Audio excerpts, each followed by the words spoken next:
Hello students. Last class जो हमने फॉक्सप्रो के ऊपर की थी उसमें हमने ये डिस्कस किया था कि नॉर्मल एक टेबल कैसे क्रिएट की जाती है और उसमें फिर हम सिंपल कमांड्स जो हैं ब्राउज यूज़ करना टेबल को या डेटाबेस को ओपन करना, ठीक है। उसके बाद ब्राउज से उसके कंटेंट्स को देखना या एडिट कर पाना, डिस्प्ले करना, लिस्ट करना, इस तरह के हमने कमांड्स जो थी वो करी थी, ठीक है। अब जो है थोड़ी और कॉम्प्लेक्स कमांड्स की तरफ चलते हैं, ठीक है। तो थोड़ी और जो कॉम्प्लेक्स कमांड्स हैं जो कि बहुत इंपॉर्टेंट है, टेबल के ऊपर ही काम करती हैं, उनमें कौन सी कमांड्स आती हैं। एक तो आता है अपना सॉर्ट कमांड, ठीक है। फिर एक कमांड आती है अपनी इंडेक्सिंग की, ठीक है। सॉर्टिंग एंड इंडेक्सिंग के बारे में हम ऑलरेडी एक थ्योरी लेक्चर कर चुके हैं जिसमें मैं एक बार ब्रीफ में बता देती हूँ कि सॉर्टिंग करने का मतलब ये होता है कि हम अपना जो भी टेबल का डेटा है सारा उसको एक व्यवस्थित तरीके से लगा रहे हैं, ठीक है। और व्यवस्थित तरीके से लगा रहे हैं किस आधार पे, या तो किसी कॉलम के असेंडिंग ऑर्डर में या डिसेंडिंग ऑर्डर में, इस तरह से लगा रहे हैं। मतलब हो सकता है हम रोल नंबर जो है वो बढ़ते क्रम में लिख रहे हो, ठीक है, या डेट जो है वो नई से पुरानी या पुरानी से नए एडमिशन की तरफ उस तरह से डेटा को अरेंज कर रहे हो स्टूडेंट्स का, या फिर हम क्या कर रहे हो कि जो स्टूडेंट्स का नाम है उनको अल्फाबेटिकली अरेंज कर रहे हो कि बड़े से छोटे की तरफ, छोटे से बढ़ते क्रम में, असेंडिंग क्रम में स्टूडेंट्स के नाम के क्रम के अनुसार हम टेबल को अरेंज करें, ठीक है। तो इस टाइप से सॉर्टिंग कहलाती है। सॉर्टिंग के अलावा जो होता है दूसरा टॉपिक वो है हमारा इंडेक्सिंग का, ठीक है। इंडेक्सिंग में क्या होता है कि जो हमारी टेबल है, ठीक है, उसके उसको जो एक क्रम डिसाइड होगा, जो उसको एक अरेंज करने के लिए जो जिस भी फील्ड को मेन माना जाएगा उसको हम इंडेक्स कहते हैं, ठीक है। और उसके आधार पे ही उसी के अकॉर्डिंग जो है हमारी टेबल जो है वो अरेंज होती है, ठीक है। तो इंडेक्सिंग और सॉर्टिंग जो है वो थोड़े थोड़े सिमिलर कंसेप्ट्स ही हैं, इसलिए इसमें डिफरेंस पता होना ज़रूरी है और ये काफ़ी इम्पोर्टेंट टॉपिक भी आ जाता है अपना। इसके बाद जो है हमारा डिसेंडिंग और असेंडिंग में मतलब क्लियर हो गया। असेंडिंग का मतलब कि हमारा बढ़ता हुआ क्रम, ठीक है, मतलब छोटे से बड़े की तरफ, और डिसेंडिंग का मतलब हो गया हमारा घटता हुआ क्रम, मतलब बड़ा सबसे ऊपर आएगा और सबसे छोटे छोटे उससे छोटे अरेंज हो जाएंगे, ठीक है। असेंडिंग का मतलब, डिसेंडिंग का मतलब यहाँ पे क्लियर रखना।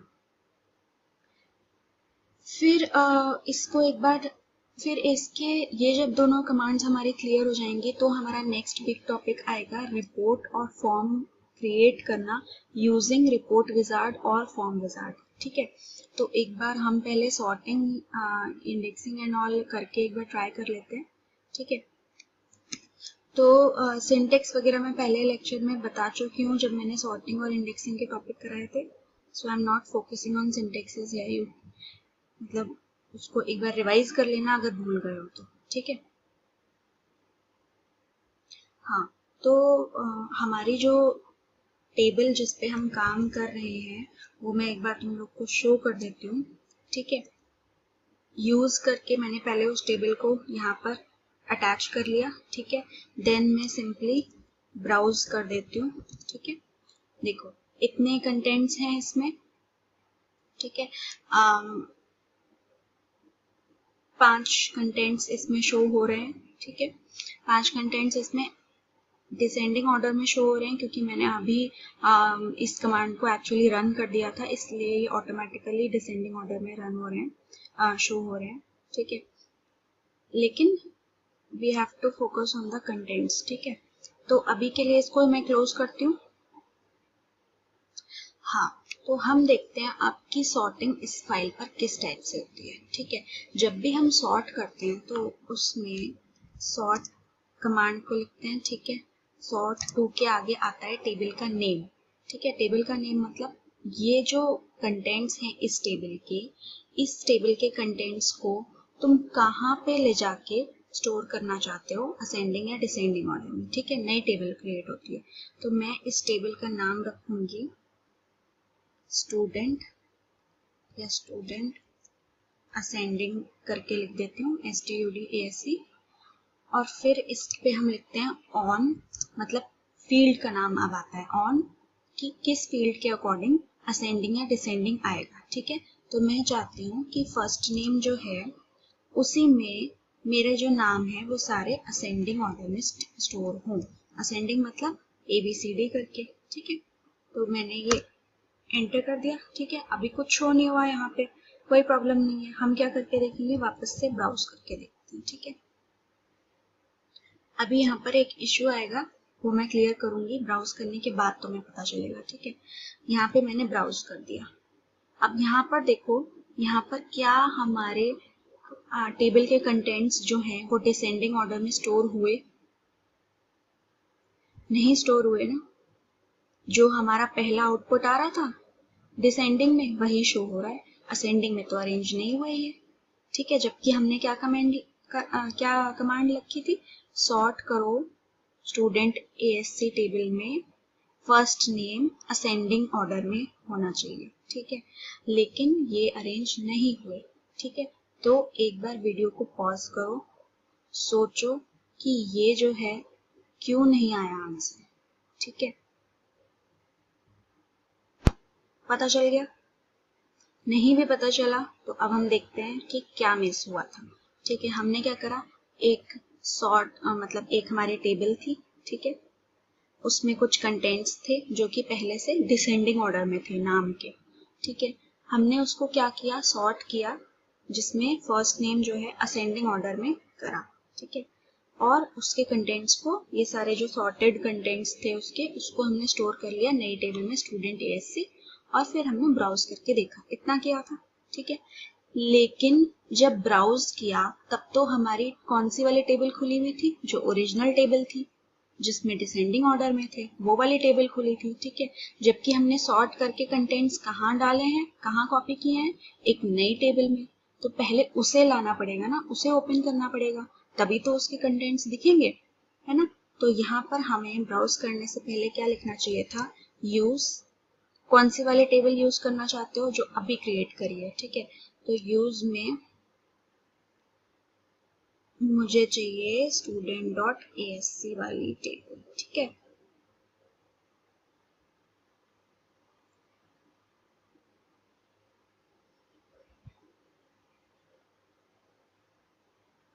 तो यहाँ मैं इसका नाम पेस्ट कर देती हूँ।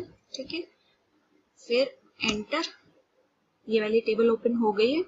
इसको अब मुझे सिंपल ब्राउज करके देखना है। ठीक है, देखो अब आ गया यहाँ पे असेंडिंग ऑर्डर में अरेंज होके। ठीक है, क्या नेम्स है असेंडिंग ऑर्डर में, Anjali, John, Ram, Sita, Veena, AJRSV ascending order है। ठीक है, बढ़ता हुआ क्रम है। तो यही होता है सॉर्टिंग की कमांड से। ठीक है, लेकिन एक नई टेबल बन जाती है उसके सॉर्टेड कंटेंट्स के साथ में, उसी टेबल में चेंजेस तुम्हें इस कमांड से नहीं शो होती। ठीक है, तो ये बात ध्यान रखना कि अगर तुम सॉर्ट करते हो तो फिर उस अलग वाली टेबल में जिसमें तुमने स्टोर किए हैं उस टेबल में जाके देखो। ठीक है, कि तुम्हारे कंटेंट सही होके आए हैं कि नहीं आए। ठीक है, तो ये सॉर्ट कमांड इस टाइप से यूज होती है।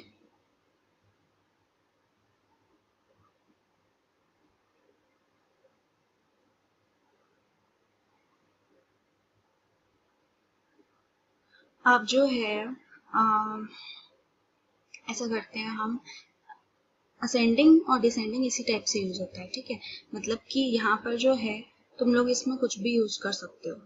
मतलब यहाँ पर अगर तुम डिसेंडिंग लिखते ना तो ये जो टेबल है ये डिसेंडिंग में क्रिएट हो जाती। ठीक है, मतलब DESCENDING डिसेंडिंग, डिसेंडिंग मतलब छोटा, सॉरी बड़े से छोटा होता हुआ क्रम।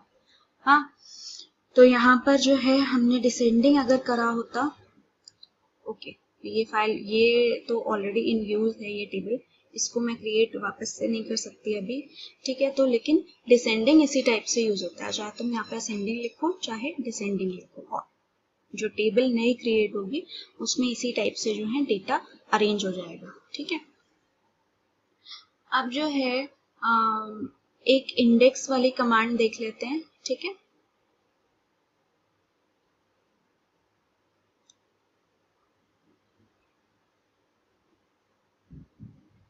तो इंडेक्स की कमांड में क्या होता है कि हमारा इंडेक्स वर्ड लिखते हैं, ठीक है, इंडेक्स ऑन, फिर अपने टेबल के कॉलम का नाम लिखते हैं, ठीक है, और फिर लिखते हैं इंडेक्स की कौन सी जो भी फाइल हम क्रिएट करना चाहते हैं उसका नाम, ठीक है। IDX एक्सटेंशन से सेव होती है इंडेक्स फाइल जो है, और उसका कोई भी नया नाम हम यहाँ पर दे सकते हैं, ठीक है। उसी फाइल में इंडेक्सेस सारे स्टोर हो जाते हैं अपने टेबल से रिलेटेड, ठीक है। तो मैं इंडेक्स ऑन फर्स्ट नेम करके और टू एक नया नाम फाइल का नेम इंडेक्स नाम से दे रही हूँ, ठीक है। तो ओके, फर्स्ट नेम की यहाँ पर थोड़ी सी स्पेलिंग मिस्टेक थी, हाँ, तो ये हमारे क्रिएट हो गए हैं, यहाँ पर शो नहीं होगा बट क्रिएट हो जाते हैं, index on first name to name index, ठीक है। अगर तुम्हें देखना है कि अब टेबल का स्ट्रक्चर क्या है, इंडेक्सेस क्रिएट हुए कि नहीं हुए, तो एक तरीका है ये देखने का, ठीक है। क्या है कि हम डिस्प्ले करके और यहाँ पर जो है स्टेटस कर लिखेंगे तो टेबल का जो भी स्टेटस है, इंडेक्सेस क्रिएट हुए या नहीं हुए, वो सब जो है वो शो हो जाता है, ठीक है। स्टेटस किया, ठीक है, तो यहाँ पर जो है देखो हमारी टेबल का नाम आ रहा है, ठीक है। हम अभी स्टूडेंट ASC में थे तो वही उसी टेबल पे काम करने लगे थे, वही वही टेबल आ रही है, ठीक है। उसमें फिर हमारी मास्टर इंडेक्स फाइल जो है वो देखो नेम इंडेक्स डॉट IDX नाम से स्टोर हुई, ठीक है। और उसका जो है की यानी कि कौन से इंडेक्स क्रिएट होगा, फर्स्ट नेम, वो यहाँ पर शो हो गया, ठीक है। यानी कि तुम्हारा नेम के आधार पे इंडेक्स जो है वो क्रिएट हो गया है, ठीक है। तो हमारा स्टेटस शो हो गया इसमें कि हम यही देखना चाह रहे थे कि इंडेक्सेस क्रिएट हुए हैं या नहीं हुए हैं। तो यहाँ पर हमारी टेबल का नाम आ रहा है कि सी यूजर्स के मेरे नाम से जो ये पीसी है, पीसी का नाम आता है यहाँ पे, शैली documents Visual FoxPro projects, और फिर हमारी टेबल का नाम, ठीक है। फिर यहाँ पर आती है हमारी मास्टर इंडेक्स फाइल, ठीक है। इंडेक्स फाइल का वही लोकेशन है, लेकिन इंडेक्स फाइल ध्यान दो कि यहाँ पर तुमने नेम इंडेक्स नाम से बनाया था, ठीक है, और मैंने वहां पे बताया था कि डॉट IDX जो होता है वो इंडेक्स फाइल का एक्सटेंशन होता है, ठीक है। तो नेम इंडेक्स डॉट IDX नाम से ये फाइल स्टोर हुई, और किस कॉलम पे इंडेक्स बने हैं, फर्स्ट नेम, ठीक है ना। तो ये हमारा हो गया, ये यहाँ पे शो हो गया। तो अब इंडेक्स बनाने भी आ गए, ठीक है, इंडेक्स क्रिएट हो गए। अब क्या है, एक कमांड एक और देख लेते हैं, छोटी सी कमांड है, फाइंड एक कमांड होती है जिसके द्वारा हम किसी भी कॉलम के डेटा को, मतलब अपने टेबल के डेटा को सर्च करना चाहें तो सर्च कर सकते हैं, ठीक है। बस यहाँ पे छोटा सा एक पॉइंट ये होता है कि सर्च को ऐसे नहीं ऐसे शो करके नहीं दिखाता कि हाँ हमारा ये जो है टेबल का डेटा है, लेकिन बस वो रिकॉर्ड की पोजीशन बता देता है कि जो भी हमारी टेबल है उसमें इस पोजीशन पे हमारा डेटा है जो तुम फाइंड कर रहे हो, और अगर वो नहीं होगा अवेलेबल तो नॉट फाउंड इस टाइप से या नो डेटा फाउंड करके एरर मैसेज भी दे देते हैं, ठीक है। पर वो रिकॉर्ड प्रिंट नहीं होता है, ये बात ध्यान रखना, ठीक है। तो एक बार फाइंड कमांड देख लेते हैं। फाइंड यहाँ पर मैंने लिखा है सीता, ठीक है। तुमको ध्यान है कि हमारी जो वो थी, क्या कहते हैं, टेबल थी, तो टेबल के डेटा में 5 रिकॉर्ड्स थे, ठीक है। अगर नहीं याद है तो पहले हम लोग एक बार टेबल रिवाइज कर लेते हैं, ये सब चीजें ध्यान रखना जरूरी है। देखो, अंजलि, जॉन, राम, सीता, वीना, इनकी पेरेंट्स नेम, कुछ भी डमी डेटा डाला हुआ है मैंने, एड्रेस, फोन नंबर, ईमेल, इस टाइप से मैंने डेटा, डमी डेटा अरेंज किया हुआ है, ठीक है। क्या करना है, फाइंड करना है कि इसमें जो मैं डेटा ढूंढूं वो टेबल में है कि नहीं है। अभी तो तुम्हें यहाँ पर दिख रहा है, बट बड़े बड़े डेटाबेसेस में जहां पर नहीं शो हो पाता है उसकी हम बात कर रहे हैं, ठीक है। तो फाइंड सीता फॉर एग्जांपल मैंने किया, नो फाइंड, देखो यहाँ पर नीचे आया नो फाइंड। क्यों नहीं आया फाइंड, ओके, क्योंकि मैंने यहाँ पर कैपिटल में मिस्टेक की थी, एस के बाद आई कैपिटल दिया है, ठीक है। ये बहुत जरूरी है क्योंकि यहाँ पर लेटर्स का केस भी मैच किया जाता है कि वो एग्जैक्टली लेटर प्रेजेंट है कि नहीं है, ठीक है। देखो, अब यहाँ पर मैंने सही से सीता लिखा तो यहाँ पर आ गया कि रिकॉर्ड जो है इस फाइल में, स्टूडेंट ASC वाली तुम्हारी फाइल में 4th रिकॉर्ड है, ओके।